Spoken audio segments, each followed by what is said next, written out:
ប្រុងប្រយ័ត្នឲ្យបានមែនតើណាចំពោះកូនចៅជាស្រីក្នុងឆ្នាំទាំង6ដួងនេះនៅក្នុងជើងលេខតារានិកចន្លោះពីថ្ងៃទី20ខែមិថុនាដល់ថ្ងៃទី30ខែមិថុនាមានន័យថាដំណាច់ចុងខែមិថុនានេះកូនស្រីទាំង6ដួងនេះប្រុងប្រយ័ត្ននៅ3ប្រការនេះឲ្យបានខ្ពស់ជាទីបំផុតបើមិនចង់ស្ដាយក្រៅនោះទេជំរាបសួរកូនប្រុសកូនស្រីកូនសិស្សកូនលោកគ្រូពីចម្ងាយនេះគឺជាករណី TikTok ផារគ្រូផ្ទាល់ខ្លួនបើសិនជាមានជនឆបោកណាឆាតតរែងគាឬខតរែងគាជួយកសាងនេះជួយកឆាសាងនោះគឺជាជនឆបោកហើយលោកគ្រូអត់មានប្រវត្តិឆាតទៅទេអញ្ចឹងចូលមកស្ដាប់តាមដានរាសីរបស់កូនស្រីឆ្នាំទាំង6ដួងនេះចន្លោះពីថ្ងៃទី20ដល់ថ្ងៃទី30ខែមិថុនាឆ្នាំ2026 3ប្រការគួរប្រុងប្រយ័ត្នហើយគួរដឹងជំនឿមិននាំឲ្យងប់ងល់ទេប៉ុន្តែយើងជឿដោយសតិសម្បញ្ញជាញាក់ជឿដោយការពិចារណាបើត្រូវក៏ស្រាប់ទៅបើមិនត្រូវទេអូសក៏វត្តចោលទៅនេះគឺជាការបង្ហាញនៅក្នុងជើងលេខតារានិកមានឆ្នាំរកាថោះមួយសាញ់កុលមួយម៉ែចរកាថោះមួយសាញ់កុលមួយម៉ែចឆ្នាំ6ដួងនេះនៅក្នុងជើងលេខ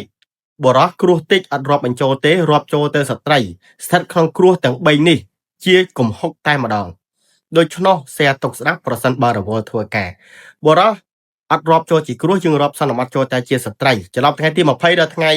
ទី30ខែមិថុនាឆ្នាំ2026មានថាដំណាច់ខែមិថុនានេះមានឆ្នាំរកាថោះមួយសាញ់កុលមួយម៉ែចមានកម្រិតលៀបបង្ហូរចូលជាមធ្យមកម្រិត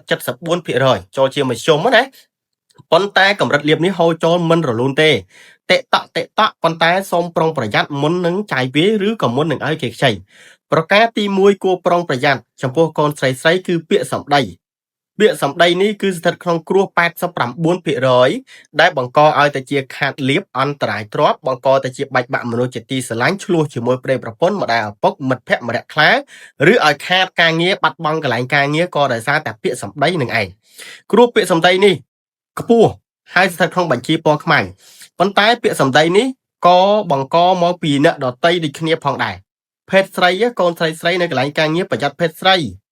ព្រោះឆ្នាំ6ដួងនេះសបោអ្នកចំណានសបោអ្នកឈ្នាននេះសបោអ្នកលៀបពណ៌ណាអញ្ចឹងជួនកាលហ្នឹងណាយើងអត់បាននិយាយស្ដីទេយើងអត់បានធ្វើខុសទេប៉ុន្តែមានអាភេទដូចគ្នាហ្នឹងមកចាក់រុកឆ្កែឆ្កៀលលៀបពណ៌ថាយើងនិយាយថាយើងយកថាយើងខុសបែបនេះថាយើងខុសបែបនោះគ្រប់សពបែបយ៉ាងអញ្ចឹងប្រយ័ត្នប្រយែងណាក្នុងគ្រោះពាក្យសម្ដីនេះគេផ្ដោតទៅលើកំហឹងដូចគ្នាកុំតបប្រេផ្ដាកុំច្រឡោតតោតោរងាប់អារម្មណ៍ហើយទប់អារម្មណ៍តបតដោយសន្តិវិធីដោយចិត្តត្រជាក់ទើបយើងឈ្នះគេបាននឹងគ្រោះដែលគួរប្រុងប្រយ័ត្នគ្រោះទី2រឿងជួយគេនឹងឲ្យគេខ្ចីនេះឆ្នាំ6ដួងនឹងសុទ្ធតែជាមនុស្សសំដីអាក្រក់មាត់លឿនចិត្តឆៅប៉ុន្តែចិត្តល្អអត់ចេះគុំគួនអត់ចេះស្អប់អ្នកដទៃទេខឹងហើយក៏ឆាប់បាត់ចិត្តឆាប់ជួយគេនឹង1អាចិត្តឲ្យគេខ្ចីនឹង2ណាកាត់បន្ថយទៅ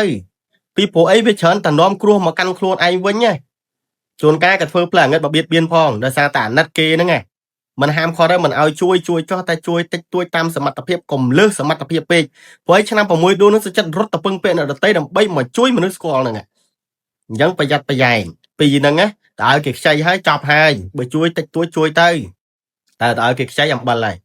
នឹងគឺគ្រោះទី2ប្រុងប្រយ័ត្នស្ថិតក្នុងគ្រោះនៃការជួយនិងគ្រោះនៃការឲ្យគេខ្ចីនេះខាតលៀបកម្រិត 69% ស្ថិតក្នុងបញ្ជីពណ៌ក្រហមគ្រោះទី3ណាគ្រោះទី3នេះគឺគ្រោះនៃសុខភាព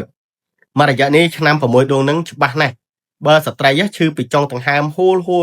ក្តៅឡើងមកត្រឹមបំពង់កពេលខ្លះឈឺត្រឹមជើងសក់ចុងបំពង់កសុខភាពនេះសំខាន់ណាស់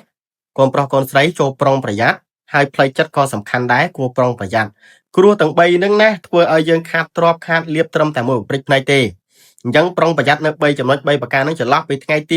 20ដល់ថ្ងៃទី30ខែមិថុនាឆ្នាំ2026ព្រោះអីឆ្នាំទាំង6ដួងហ្នឹងតួរិស័យរៀងប្រផាក់ប្រផិតឬហៅថាជន់ជាមួយនឹងតួឆ្នាំមមីធាតុរបស់ខ្លួនហ្នឹងជន់ជាមួយនឹងធាតុភ្លើងអញ្ចឹងប្រុងប្រយ័ត្នអាចនឹងមានរឿងក្តៅក្រហល់កាហាយសភាពផ្លូវចិត្តក៏បុកកើនឡើងមកច្រើនគឺយប់ឡើងគេអត់លក់ទេអញ្ចឹងមុនគេថ្វាយបង្គំព្រះហើយសម្រាប់ជួយឆ្នាំ6ដួងហ្នឹងណាបាច់ទៅរកប្រសងស្រោចទឹកទេបើមានម្ដាយពុកឲ្យម្ដាយពុកស្រោចទឹកថ្វាយបង្គំជូនបច្ច័យម្ដាយពុកឬក៏ជូនម្ហូបអាហារម្ដាយពុកឲ្យគាត់ស្រោចទឹកឲ្យយើងទឹកដែលនៅសល់ហុងធុងហ្នឹងណាច្រកយកមកប្រោះនៅក្នុងហាងក្នុងផ្ទះដើម្បីជាមង្គលដល់ឧត្តមហើយឧស្សាហ៍បាតប្រសងបលែងសัตว์នឹងសមាធិតិចទៅ នឹងគឺជាកិច្ចគួរដែលគួរធ្វើដើម្បីចម្រើននិច្ចចម្រើនរិស័យហើយប្រុងប្រយ័ត្ននៅ3ចំណុចនេះឲ្យបានខ្ពស់ណាកុំចេះតែចិត្តទុនអាណិតគេកុំចេះតែឲ្យគេខ្ចីស្ត្រីឆ្នាំ6ដួងនឹងកំសត់កំរណា